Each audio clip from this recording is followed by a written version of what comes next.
Hey everyone, it's Lucky with Unfiltered Lucky. And today we're just going to jump right into it because, as I'm sure that you all know, yesterday Brian Kohberger's defense released an alibi detailing where he was driving on the morning of the crimes, as well as what he was doing.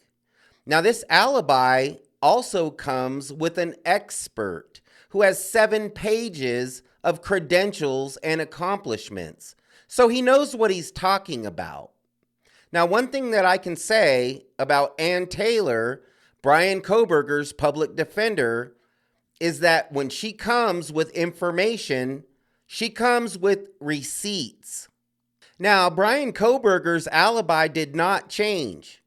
I don't know if people thought that it was going to be a totally different alibi or that he was going to, change his alibi, but he didn't. His alibi is still the same. He was out driving around by himself, which is very possible. It's very possible that any of us could be out driving around by ourselves, and there wouldn't be any witnesses to corroborate our story. So Brian Kohberger did not change his alibi. His alibi stayed the same. Now, in the alibi that they released yesterday, there's quite a few details in there. There's actually more details than I thought that there would be. Now, I'm not going to read this paperwork because I'm sure that you all have already seen it or already heard about it, and it's really not a lot of paperwork. Most of these pages that are included in this paperwork are basically this expert's credentials. And we're going to get back to this expert here in just a minute. But I'm going to skim through here and just kind of talk about the parts that I feel are the most important and the parts that I think that most of us want to know. So Brian Kohberger moved to Pullman, Washington in June of 2022. So that's 5 months before the Idaho 4 crimes occurred. And Ann Taylor states that Brian Kohberger didn't really have a lot of time to run and hike and be outdoors, do the things that he enjoyed doing because he was so busy working on his PhD, and he was also working as a teacher's assistant. So because he didn't have a lot of time to do these things that he enjoyed, he began doing them in the late night, early morning hours. Now, he wasn't just doing this on the night of November 12th or the early morning hours of November 13th. He was doing this numerous times. Brian Kohberger liked to go out to Wawayway County Park, which is an area that he had found, a month after he moved to Pullman, and a place that he really enjoyed, a place that he could go and relax and clear his mind, get away from the hustle and bustle of Washington State University. The defense states in their supplemental response that Brian Kohberger, made it a habit of driving around late at night by himself, going out to Wawayway County Park and hiking and running in the late evening, early morning hours. So it's not like he just did it one time on November the 13th, on the morning that the Idaho 4 crimes were committed. He had been doing this, and he has phone data and also photographs to prove this. He can show that this wasn't just a one-time thing, that this was something that Brian Kohberger did on a regular basis. So Brian Kohberger's alibi did not change in any way. He was out driving around. The only thing that changed yesterday is that we got more details about why he was driving around and where he was going. So basically, in this supplemental response, the defense claims that Brian Kohberger was simply driving around in those early morning hours on November 13th. But here's the kicker. Brian Kohberger was not anywhere near Moscow, Idaho, according to Ann Taylor. Now, a lot of people have said, what kind of alibi is that? I was out driving around by myself. That's not an alibi. How could that be an alibi? But that is an alibi. If he was out driving around by himself and there's no witnesses that saw him out driving around by himself, what is he supposed to do? What do people want him to do? Make up an alibi? The guy was driving around by himself. Any of us could be in this same situation. It's not uncommon for someone to be driving around by themselves and not have a witness, not have somebody that they were with or somebody that saw them driving around in their vehicle. It's an alibi. That's what he was doing. Now, Brian Kohberger's not just saying, I was driving around that night and you're just going to have to trust me. I mean, who said that? Moscow PD likes to say, you're just going to have to trust us. But Brian Kohberger's not saying that. Brian Kohberger is saying, yeah, I was driving around that night and I have details. I have cellular phone data that will show where I was driving and that I wasn't anywhere near the King Roadhouse. Now, he has this cellular phone data as well as an expert who is basically going to act as his witness that he was driving around and driving to Wayway Park. So although Brian Kohberger doesn't have, a physical witness, somebody who was with him or somebody that saw him while he was driving around, this expert is his witness. This expert is prepared to testify and show the proof that Brian Kohberger was not driving around anywhere near the King Roadhouse. He was driving around, just as he said, but he was driving in the opposite direction of the King Roadhouse. Now, if the defense can prove this alibi and can prove through this expert that Brian Kohberger was not anywhere near the University of Idaho at the time that these crimes occurred, then that's a pretty big deal. If the defense can prove that Brian Kohberger's cell phone was nowhere near the King Roadhouse, then basically they're claiming the exact opposite of what the prosecution is claiming. So where did the prosecution get all of their information? How does this expert come up with a completely different explanation than law enforcement? How did law enforcement come up with, their path that Brian Kohberger traveled, and then this expert basically come up with the conclusion that Brian Kohberger was actually doing the exact opposite of what investigators believe that he was doing? How do two experts get two totally different results? So that's strange, because we've been led to believe by investigators in Moscow, Idaho, that Brian Kohberger was driving all around this house. Supposedly they have it all mapped out. It's all mapped out and they have photographs and video and, they have this cell phone tower information. But why doesn't that jive with what this expert is saying?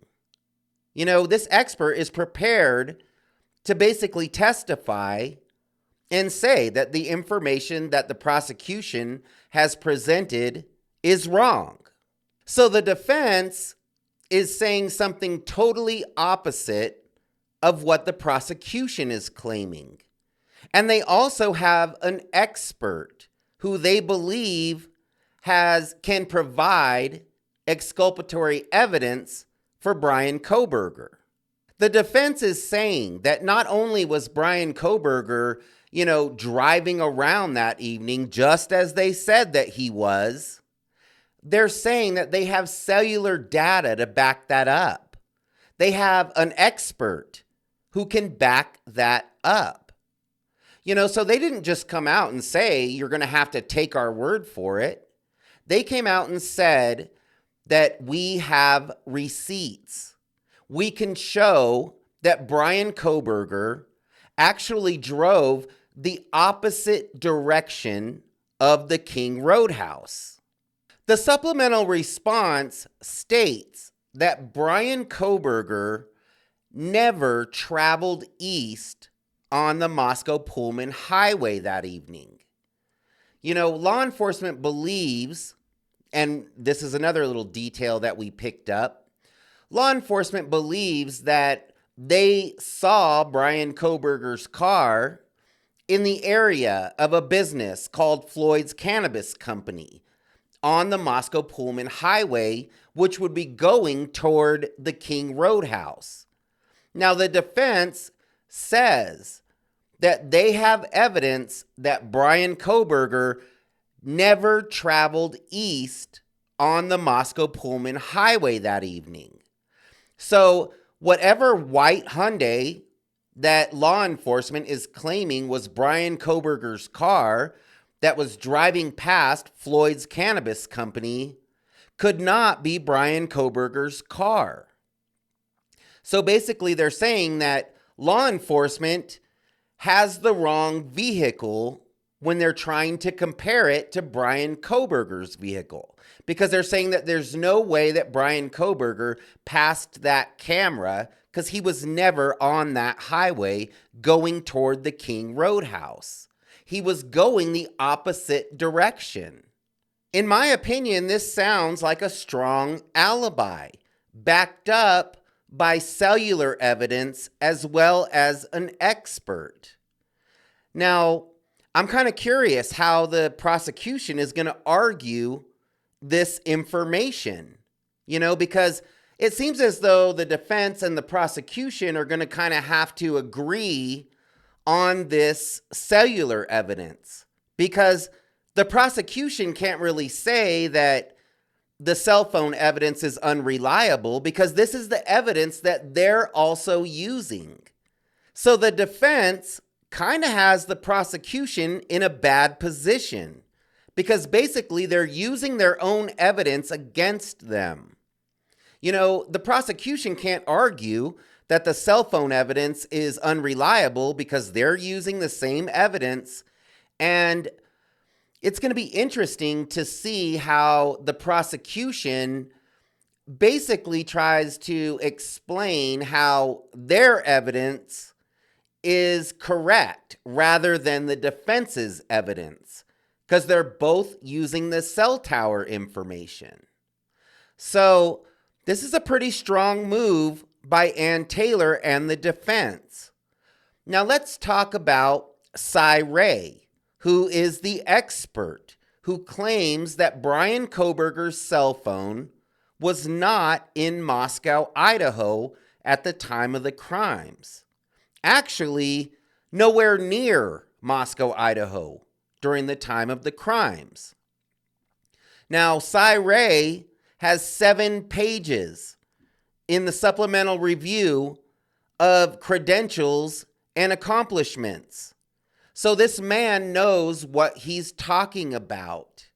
He's an expert in this field, and he's stating where Bryan Kohberger was that night due to cellular evidence. And what he's stating is opposite of what the prosecution is claiming. So basically, he's refuting what the prosecution is saying. He's basically saying that the prosecution is incorrect. Ann Taylor has filed many, many motions for discovery. Now, is that because Ann Taylor knows that the prosecution has evidence that they're not releasing. And she continues to ask for this evidence because she knows that it exists.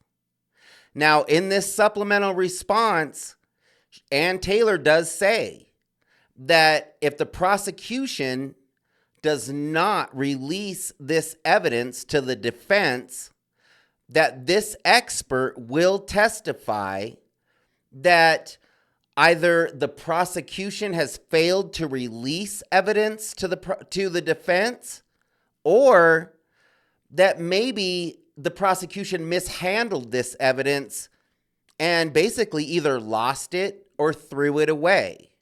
But one way or the other, Ann Taylor seems to know that the prosecution has this evidence that they're not releasing to Ann Taylor. And that's why she continues to file motions for discovery.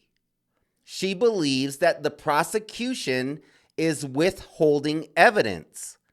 You know, she might even believe that the prosecution is trying to bury this evidence. If the prosecution does have evidence that could be exculpatory for Brian Kohberger and they're burying it, you know, that's a problem. There's actually a word for that.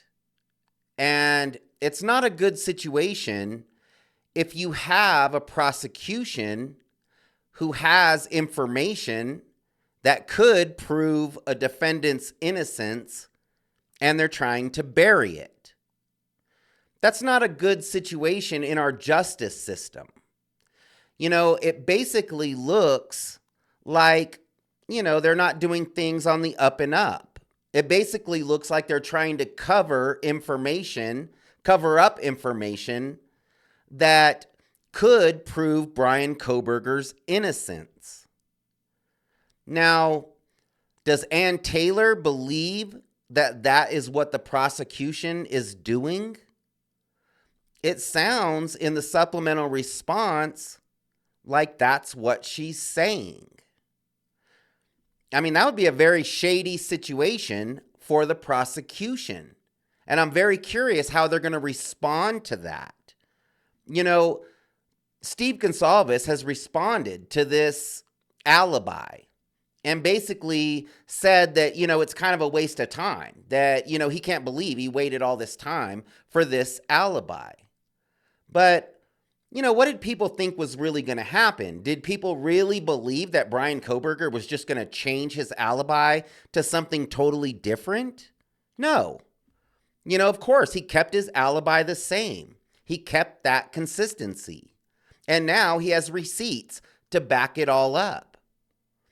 So, one of the first things that I thought about when I'm reading this information that Brian Kohberger was not in Moscow, Idaho during the time of the crimes is, where did the knife sheath come from then?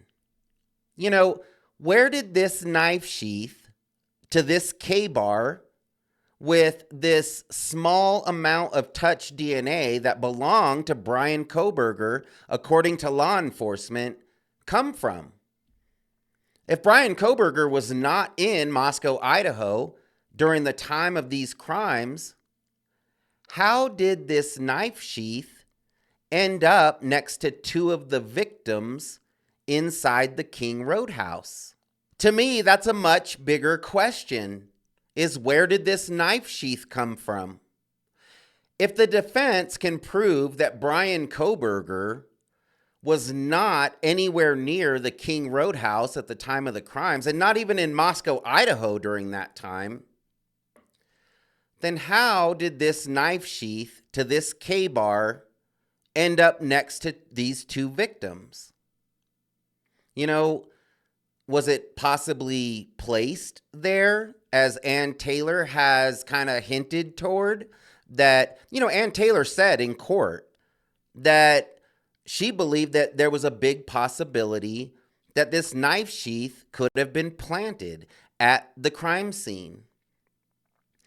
Now, if they can prove that Brian Kohberger was nowhere near the King Roadhouse during the time of the crimes, it might look, like that might be a little more of a possibility.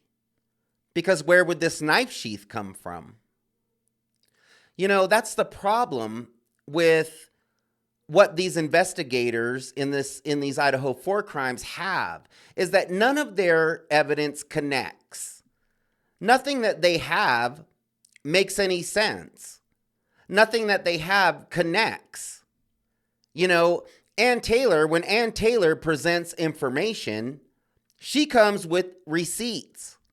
She comes with experts who are experts in their field and have a lot of experience in what they're doing. Probably more experience than the investigators. What has the prosecution really presented to us that would even give us the slightest hint that Brian Kohberger committed these crimes? They haven't really shown us anything. They haven't presented any evidence that would suggest that Brian Kohberger committed these crimes. We don't have, he wasn't stalking the victims. We know that because Bill Thompson confirmed that in court. The IG page that was following some of the victims and that people believed that Brian Kohberger was stalking these victims through this IG page was false. It was a fake IG page that was not created by Brian Kohberger. And now, if the defense can prove that Brian Kohberger was not driving anywhere near the King Roadhouse the night that these crimes occurred, then what do we have to tie Brian Kohberger to these victims? It's been 16 months, and so far, we don't have any information that ties Brian Kohberger to these victims or to these crimes. So a lot of people are saying that this alibi is unacceptable. It's unacceptable because nobody saw him driving around that night, including law enforcement on video, in my opinion. But people are saying that this alibi, is worthless because there's nobody that witnessed Brian Kohberger driving around in this area late at night on the night of the crimes. But there is one witness, and it's going to be Cy Ray. Cy Ray is prepared to testify that Brian Kohberger's cell phone shows that he was not in Moscow, Idaho during the time of those crimes. Now, if the defense can prove with solid evidence that this in fact is what Brian Kohberger was doing on the night of the crimes, this is going to be a big problem for the prosecution. I've said from the beginning that this patchwork of video and still images that investigators have, where they mapped out Brian Kohberger's whole path of travel, and it just didn't make sense. It still doesn't make sense. But if the defense can prove Brian Kohberger's alibi, it's going to create a big problem for the prosecution, because then it appears as though the prosecution could also have had this same information and not released it. So it could look like the prosecution was holding on to evidence that could possibly be exculpatory to Brian Kohberger. And that's not a good thing. It would basically mean that the prosecution was burying evidence, and basically trying to frame Brian Kohberger, basically. That's what it's going to look like. If the defense's alibi can be proven, then it's going to look like the prosecution was trying to bury evidence in order to frame Bryan Kohberger for these crimes. So this is going to get really interesting.